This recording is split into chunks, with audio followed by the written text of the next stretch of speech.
I need to start this video by saying that I'm a movie guy at heart because there's not that much commitment to watching a movie even if it's 3 hours long.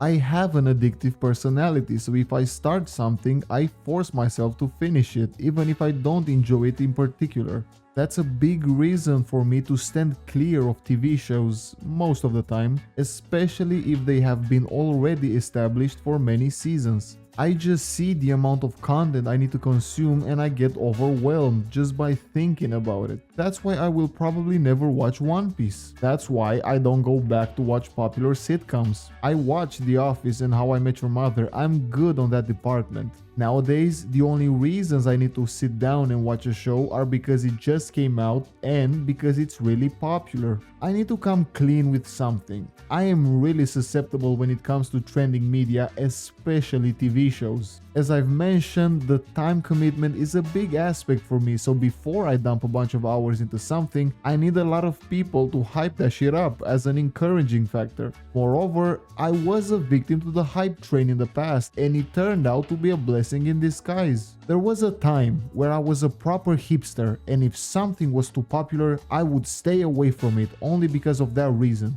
I didn't want to be like everyone else, man, really edgy. Then I had a moment of weakness and I caved in, so I watched Game of Thrones whilst the 6th season was airing. And yeah, I basically binged 6 seasons in 6 days. That show became my entire life for a week. It truly was one of the best shows I've ever watched before they fucked everything up with the ending, but I'm not going to go there. The moral of the story is I finally understood the hype and I was grateful that I listened to it. The same thing happened with Stranger Things. I'm a fantasy guy at heart, so it was understandable why I would like Game of Thrones, but nothing was that appealing to me when it comes to Stranger Things, and I decided to give it a shot only because of the hype. And yet again, I was pleasantly surprised because I genuinely think it's a great fucking show, and I'm part of the people that think it got better with each season and it shouldn't have ended after the first one. My original realization that some things are that popular because they are really that good basically got reinforced. And this realization made me susceptible to popular shit, but I also learned quickly that not everything will hit. Yeah, I'm talking about Wednesday and Squid Game. Those were fucking mid, and I only watched them because of societal pressure. So as you can see, the hype train can be a double-edged sword. You can live or die by the hype. That brings us to the new popular kid in school, that is Severance. And when it comes to Severance, you fucking read the title, the show is amazing. I get the hype, we're back baby. The only problem I have is that I cannot be the hipster that watched it when it first released 3 fucking years ago, because imagine having that card to pull. I think I'm the last person that has seen the show by now, but fuck it, better late than never. Yeah, Severance pulls you in quickly and never lets go of you after that. The suspense and the build up in this show just make you crave for more constantly, and when you have plot twists this good, bro, you cannot wait to have your mind blown even more. Okay, I'm getting ahead of myself, but the truth is, I don't know how to structure this video because the show itself is all over the place, but in the best possible ways, so I guess I'm going to match that vibe. Let's start with the premise because that's the selling point and what got me interested in the first place. The show Severance is about the procedure called severance. And what does this procedure do? It basically creates another separate consciousness for the subject that is only activated when the subject is at work. So you basically have two halves of the same mind. One's existence is basically being forever stuck at work, and the other one's forever outside of it. That sounds really cool on paper because you can practically live your whole life unaffected by the work-life balance. On the other hand, it gets tricky when you realize that you basically trapped a sentient being that is an extension of yourself in what is basically eternal torture. Now, this is an interesting premise for a show, because you get to explore how important work-life balance actually is and how drowning in work robs you out of the beautiful life you could have lived outside of it. Most of us can relate to that as slaves of capitalism in this corporate-driven world. Except the fact that the show doesn't actually explore what I mentioned, but it does criticize evil capitalistic corporations. I mean, the innies, which are the working variants, spend the majority of the time not even working and just fucking around.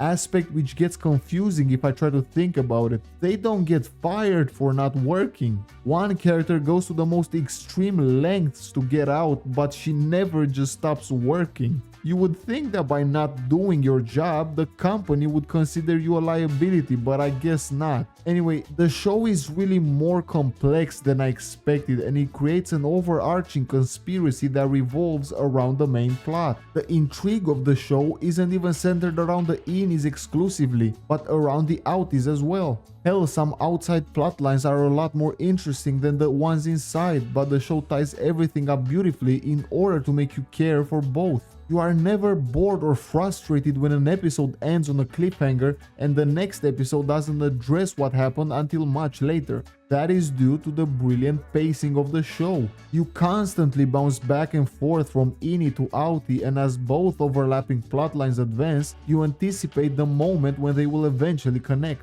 It might sound disjointed or disorienting, but it is really a balanced diet as each side of the story offers a different flavor. Now, the story follows 4 different characters: Mark, Irvin, Helly, and Dylan. But technically you're actually following 8 different characters, as each version for every one of them is distinctly different than the other. That's what I'm talking about when I say different flavors. These actors basically play 2 different people, and it's really commendable and probably the best part of the show. The close-ups in the elevator highlight this aspect when you see the subtle changes between personalities when the switch-up happens. The attention to detail really adds a lot, as well as the cinematography. The camera movement in this show is very good and makes the severed floor at Lumen, which is the name of the company, really claustrophobic.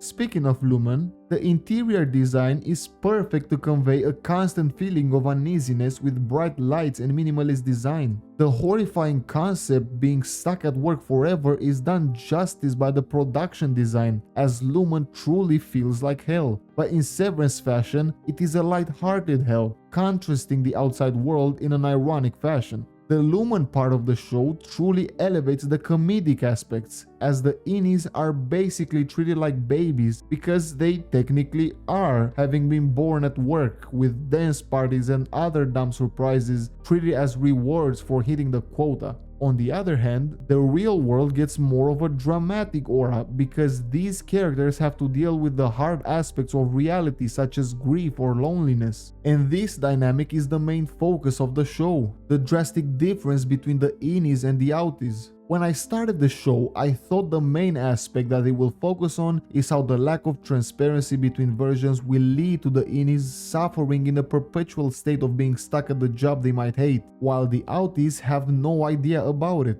And that is explored at first, but then other more interesting problems get presented. What if the outie is just a horrible person that has a completely opposite personality than their innie? What if the outie drowns their sorrow by creating a part of themselves that cannot suffer from the pain that they are dealing with? What if the innie ironically lives a better life trapped at work than the outie? The show really explores these topics and then some, and it is really captivating because you wonder about how their stories are gonna culminate. There are basically 8 characters and some of them have really conflicting desires. How can a resolution satisfy all of them? Adding to this dilemma, the show also fucks with your brain because you might love a version of a character but hate the other one, or you might love both versions. And you remember that there are not actually 2 people, so you want 2 different outcomes for the same individual. I might overcomplicate it or not do it enough justice, but the conflict of interest is really well done. You sprinkle the moral dilemma surrounding the severance procedure itself,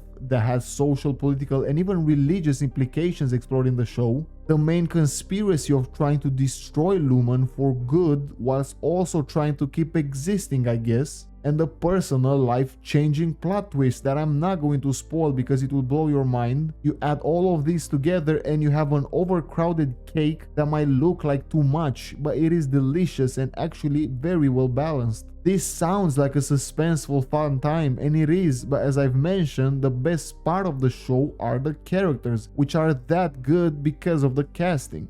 Now, the hype for Severance is warranted. That being said, before this show, I never understood the hype for Adam Scott. I didn't watch Parks and Rec, so I don't have that reference, but outside of that, he still showed up in a lot of things, and every time, I just didn't get why. He almost always played the same character. The guy that's too cool and sarcastic, but also somewhat dorky. I don't know, he never impressed me. That being said, I'm swallowing my words now because he's fucking amazing, and I apologize for not realizing it sooner. If the cast includes John Turturro and fucking Christopher Walken, and your performance is the one that steals the show, you're doing something right. When it comes to acting, yeah, Adam Scott fucking killed it. Remember the subtle changes in the elevator transitions? Yeah, he mastered them. Not only that, he truly plays two different characters. Mark is such a joyful fella that just wants to do good by everyone and doesn't want any trouble, and Mark is just a miserable guy.